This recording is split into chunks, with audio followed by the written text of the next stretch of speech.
I'm in Kyogle, about 90 kilometres inland from Byron Bay. It's a very special part of New South Wales, a little subtropical pocket surrounded by spectacular rainforests and protected from cold coastal winds by the Great Dividing Range. I'm here to visit Daley's nursery, an icon of the exotic fruit tree scene in Australia, and I'm excited. It's something I've been wanting to tick off my bucket list. Greg, when it comes to subtropical fruit, you're pretty much the A to Z. Was that always your dream? It was. Back in the 70s, I started this nursery with my 3 brothers, and I just wanted to grow all the different varieties of fruits all over Australia, and we've continued that for the last 45 years.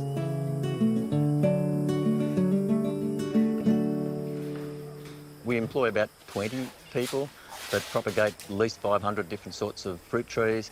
We do tropicals, subtropicals and temperates, but the big focus is probably on the subtropicals in this area. And you don't find any barriers to people accepting it in areas where they have frosts?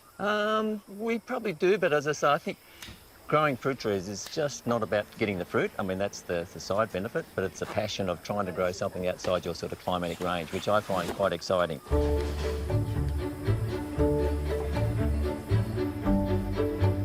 Well, I think gardeners just love pushing the boundaries, don't they? It's part of our DNA. They certainly do, yes. Back in the 70s, the average Aussie backyard contained little more than a lemon tree. But these days, there's demand for all sorts of exotics.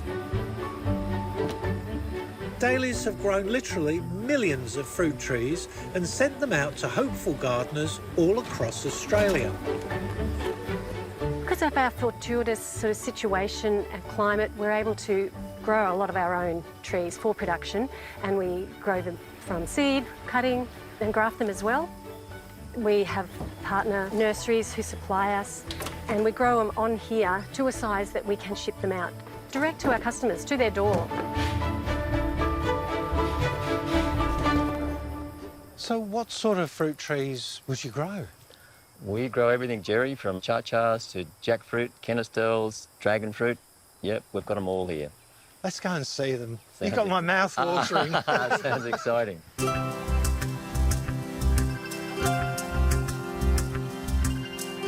The 5-hectare nursery boasts several orchards, used to provide cuttings and seed for potted stock.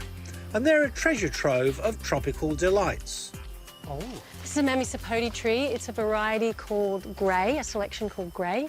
It does well here in the subtropics. It's flowering at the moment profusely all along the branches. Yeah. And it's still holding fruit from last flowering.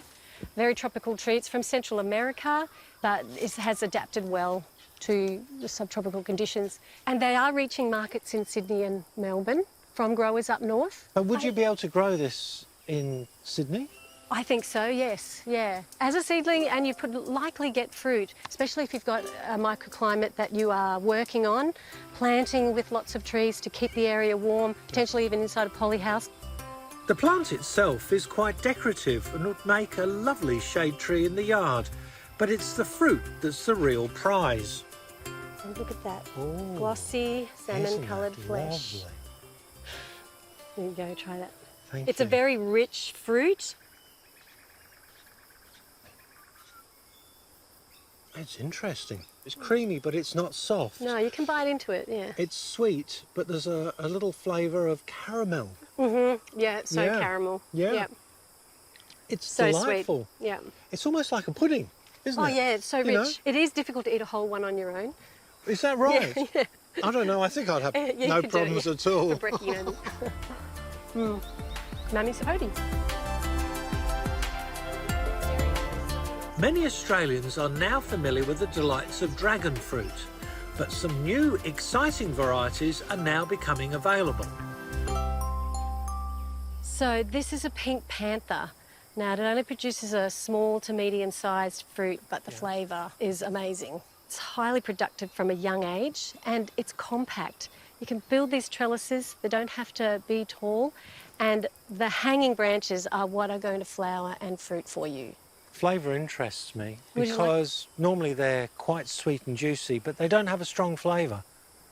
Would you like to try one? I'd love and you to. can tell us what you think it tastes like. Thank you.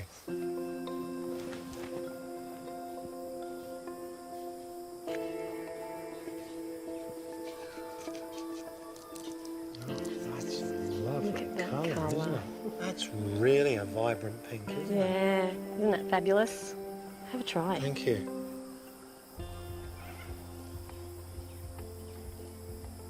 You're right. Peel them too. It does taste. It's a bit of raspberry in there. Bit berry flavours, yeah. Yeah. Yeah, so they're Yeah. sweet Mm, and just delightful that they that's very distinctive. and juicy, like Mm, you said. mm. Fantastic. Great one for backyards, isn't it? Yeah. Self-pollinating. Only need one. Nice and compact. While dragon fruit can survive outdoors in the subtropics, other exotic fruit trees are coddled in the nursery's polyhouses. This is our exciting new tropical tree, the Achacha from Bolivia. It's started fruiting last year. It's about 7-year-old. I'd love to taste it. I'll see if I can find you one. There's one. The way you eat these is your fingernails in like that, pop them apart, Oh, and right. that's you for you, Jerry. Thank you.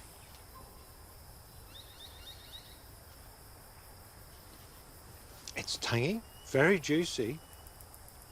It's like a sorbet. It is, yes. Yeah, delicious.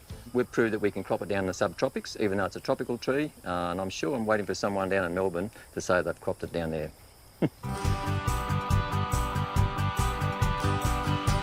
For a tropical fruit fanatic like me, being in this nursery is a bit like being in Willy Wonka's chocolate factory. And the engine room for all the tropical treats I've been sampling is the grafting shed. This is probably one of the most important parts of a fruit tree nursery is propagating grafted trees. And the reasons why we graft is to replicate known good selections of fruit, so they fruit quickly, or you might be taking advantage of a good rootstock. So a seedling tree, you'll have to wait maybe up to 5 to 10 years. A grafted tree, maybe 2 to 4 years. These are Wampees, a Chinese variety of fruit tree. They're quite easy to graft. So what we're doing, growing the rootstock, which is nice and vigorous and healthy. And then we get a sign piece from a recognised variety, I think that's Guy Sam, and make those cuts to expose the cambium, match them up, wrap them up with florist tape, and that's so the sign doesn't dry out. Rick started it a few years ago, and it's quite surprising how well it works on young stock, which they tend to dry out quite easily. Yeah. So after this has been done, they'll go into a special sheltered area? They'll go into a polyhouse, which Yeah. is high humidity, for a few weeks, and by that time they're taken and they sort of push them away. How many would you graft in a year? They do probably 200 to 400 a day. I'd say 30,000 of a mixed variety. I mean, it's just there's quite a few different varieties we do. That's quite a significant part of your Oh, no, operation. it's a very important part of fruit tree nursery. Another important part of the nursery is the experimental greenhouse that's home to a whole community of plants. This was the brainchild of my son and son-in-law back about 7 or 8 years ago, the biodome. Wow. What I can see here is a permaculture food forest. That's exactly what was the idea. There's a great distinct ground story.